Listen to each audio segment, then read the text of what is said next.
More recently, the mental well-being of athletes has become an important topic of conversation within elite sport and amongst the wider public.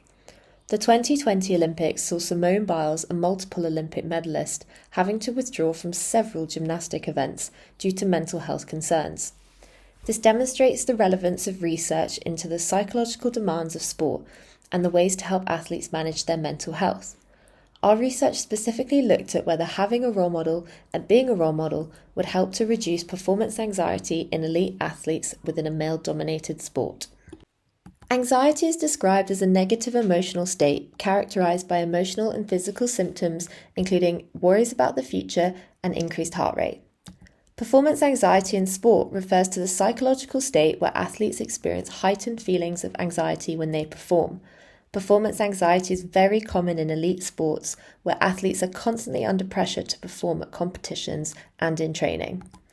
Research shows performance anxiety is responsible for a 38% change in sports performance, with higher anxiety levels resulting in poorer performance outcomes. This is particularly prevalent among women. Research also highlights some predictors of performance anxiety, which for the purpose of our research we name as protective factors of performance anxiety. This includes reduced fear of failure, increased confidence, increased self-efficacy, and increased robustness of confidence as all predictors of lower levels of performance anxiety. Research identifies observational learning as the forgotten psychological method in sports psychology, and so we will look at how learning from role models may help to reduce performance anxiety. So let's consider the influences of role modeling.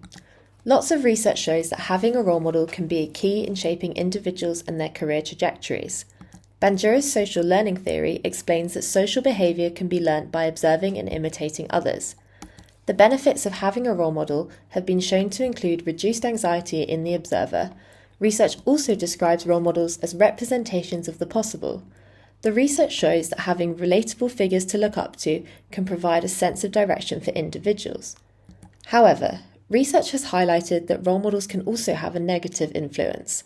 If a role model is considered unattainable or out of reach to an individual, then that individual may have feelings of demoralization rather than inspiration.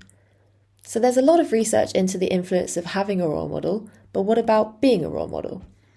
The opportunity to provide guidance and inspiration to others can help to reinforce an individual's capabilities. And so, being a role model can have a positive impact on the role models themselves.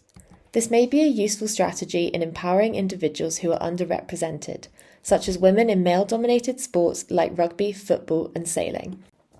To build on previous findings, our research aimed to investigate whether having a role model and being a role model can reduce performance anxiety in elite athletes from a male-dominated sport.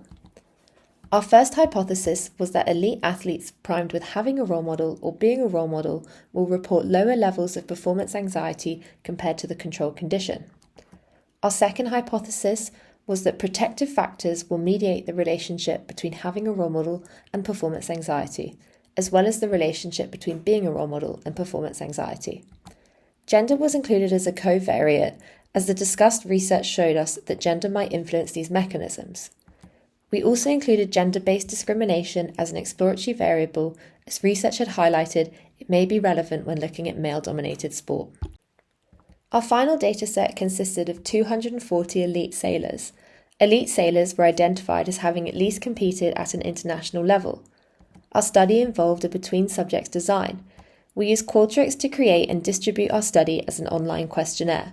Participants were randomly assigned to one of three conditions, where they either recalled a role model, a time they were a role model, or simply the boat they competed in.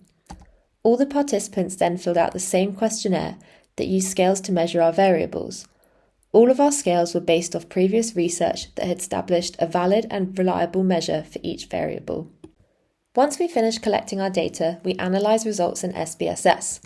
We analysed hypothesis 1 by using an ANCOVA to test the mean differences of performance anxiety across all the conditions. This table shows us the mean scores of performance anxiety across the conditions. The results of our ANCOVA saw no significant difference across the conditions. Contrast revealed no significant differences in performance anxiety when comparing having a role model and controls, nor when comparing being a role model with the controls. Interestingly, gender was seen to significantly predict performance anxiety. To test our second hypothesis, we conducted a mediation analysis. Gender was again included as a covariate. This table now also shows us the mean scores of protective factors in each condition. This figure shows us the results from our analysis. The stars represent significant findings and at what level they were significant. The mediation analysis revealed that there was an indirect relationship between having a role model and performance anxiety when compared to controls. Here we see that there is no direct relationship between having a role model and performance anxiety. However, Path A indicates that having a role model predicts higher levels of protective factors, whilst protective factors predict lower levels of performance anxiety. And so we see there's an indirect relationship between having a role model and performance anxiety. However, we did not see an indirect or a direct effect between being a role model and performance anxiety when compared to controls. Interestingly, gender predicted performance anxiety and protective factors. As gender played a role in our primary analyses, we decided to explore this some more. The table shows us the mean scores of performance anxiety, protective factors, and gender-based discrimination between men and women. T-tests revealed that there was a significant difference between men and women on all of these variables. It's important to bear in mind that these were exploratory findings, and so future research must be carried out to confirm them. So what do these findings mean in terms of our research aims and hypotheses? Hypothesis 1 is not supported, as neither having a role model nor being a role model directly reduce levels of performance anxiety. One possible explanation is that anxiety is a complex and deeply ingrained construct that may require longer interventions than simply recalling having or being a role model. Our second hypothesis is partially supported, with protective factors mediating the relationship between having a role model and performance anxiety. This supports the idea that having a role model may be an important resource for elite athletes' protective factors and consequently their performance anxiety. However, protective factors did not mediate the relationship between being a role model and performance anxiety. One explanation for this might be that not all athletes recognize their potential to be an influential role model, and so they may struggle to internalize any positive effects of being a role model. Our exploratory findings highlight that there are gender differences in performance anxiety and its protective factors, as well as gender-based discrimination, highlighting the need for tailored and targeted interventions, particularly for women in male-dominated sports. However, future research still needs to confirm these exploratory findings. It's important to acknowledge some of the strengths, limitations, and future directions of our research. By using previously validated measures of our variables and Cronbach's alpha, we ensured good content validity and reliability.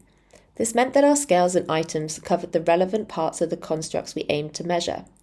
Also, by using athletes from a male-dominated sport, we addressed a gap in the research where role modelling had predominantly been assessed in the traditional workplace.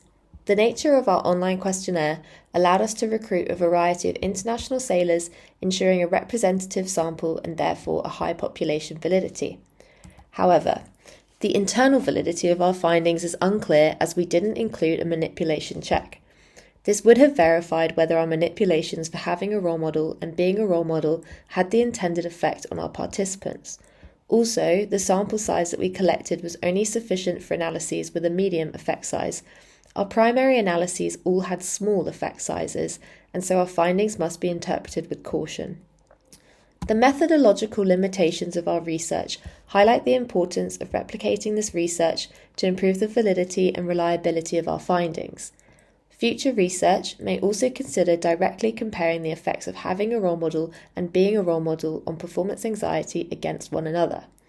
Lastly, future research should look to confirm our exploratory findings, which highlighted gender differences in our variables, and therefore the potential need for tailored and targeted interventions for athletes. We conclude our study by suggesting that interventions looking to reduce performance anxiety should recognise that role models are an important resource for athletes, particularly in a male-dominated sport. While it may not directly influence levels of performance anxiety, it can help athletes to develop protective factors against performance anxiety. The limitations of our study must be acknowledged, and replications are needed to confirm our findings. Nevertheless, by addressing the relationship between role modelling and performance anxiety, as well as gender disparities, we can better serve athletes in achieving their performance and well-being goals in the demanding world of elite sport.